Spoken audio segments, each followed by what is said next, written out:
রাজ্য সরকারের বন বিভাগের নবদায়িত্বপ্রাপ্ত মন্ত্রী জয়ন্ত মল্ল বড়ুয়ার কড়া নির্দেশে অবৈধ কাঠ ও করাতকলের বিরুদ্ধে ইতিমধ্যে ব্যাপক ধরপাকড়ে নেমে পড়েছে বন বিভাগ। শুক্রবার সকালে এমনই এক অভিযানে পাথারকান্দি সমষ্টির কাঁঠালতলী বাজারের 4টি দোকান থেকে প্রায় 300 সিএফটি লালপদ জাতীয় চেরা কাঠ জব্দ করা হয়। এদিন পাথারকান্দি ফরেস্ট রেঞ্জ কর্তা মানুষজ্যোতি শইকিয়ার নেতৃত্বে Choraibari forest beat officer Madhab Narah সহ ফরেস্ট প্রোটেকশন টিম উপস্থলে হানা দিয়ে পরপর 4টি দোকান থেকে কাঠগুলো জব্দ করেন। বাজেয়াপ্ত কাঠের বাজার মূল্য আনুমানিক 3 লক্ষাধিক টাকার মতন হবে। এই অভিযান সম্পর্কে রেঞ্জ কর্তা জানান যে অভিযানের সময় কাঠের মালিকরা পলাতক থাকায় তাদেরকে পাকড়াও করা যায়নি। কাঠগুলো খুচরো বিক্রয়ের জন্য এখানে রাখা হয়েছিল বলে ধারণা করা হচ্ছে। এতে জড়িত দোকান মালিকদের কাঠ বিক্রয় সংক্রান্ত ট্রেড লাইসেন্স আছে কিনা তা জানা যায়নি। বিষয়টি গভীরভাবে খতিয়ে দেখে সব কাণ্ডে জড়িতদের বিরুদ্ধে বন আইনে ব্যবস্থা নেওয়া হবে।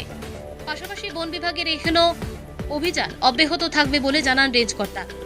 এছাড়া অবৈধ করাতকলের বিরুদ্ধেও বন বিভাগ কড়া নজর রাখছে। পরে বাজেয়াপ্ত কাঠগুলো চোরাইবাড়ি বন বিভাগের কার্যালয়ে নিয়ে আসা হয়। জানা যায় একাংশ দুষ্টচক্র বন বিভাগের রাজস্ব না দিয়ে অবৈধভাবে কাঠের ব্যবসা চালিয়ে আসছে।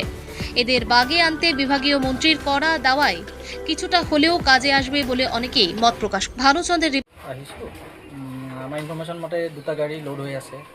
একটা গাড়ি তো ভাগি গেছে, তারপরে একটা গাড়ি আমি আহি রাস্তাত পাইছোঁ কিন্তু ভাগি গেছে। তারপরে ইয়াত 4টা দোকান সিজ হৈ গৈছে। 4টা দোকানত নিয়াৰ এবাউট 4-5 CM কাঠ চন টিম্বাৰ আমি পাইছোঁ। তো এই 4টা দোকান আমি সিজ কৰিছোঁ। কাঠগুলো কি জাতের হয়? এইটোতো মিছেলিনিয়াছ স্পিচিছ বুলি কয়। লালপট, বনাক, সৰল এইখিনি আছে, চেগুন নাই ইয়াতে। কোনোবাক ধৰিছে নেকি? নাই, মালিক ভাগি গৈছে। মালিকৰ নাম ইয়াছিন আলী। তো তারপর এনকোয়ারি হব, একশন হব। 4টা দোকানের এজন মালিক নেকি? 4টা দোকানের একজন ইয়াছিন আলী।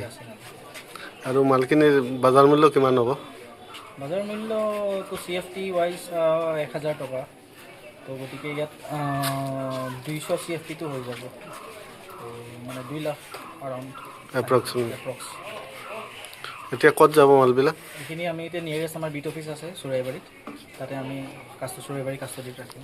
আজি এই অভিযানত কোনে কোনে আছিল ডিপাৰ্টমেণ্টত? আছে আমাৰ চৰাইবাৰী বিট অফিচাৰ আৰু আমাৰ পাথাৰকান্দি আৰু চৰাইবাৰী ষ্টাফ আছে।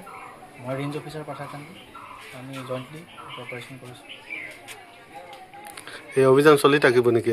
চলি থাকিব। চব ইলিগেল যিখিনি আছে টিম্বাৰৰ চব ক্ৰেকডাউন আমি কৰিম।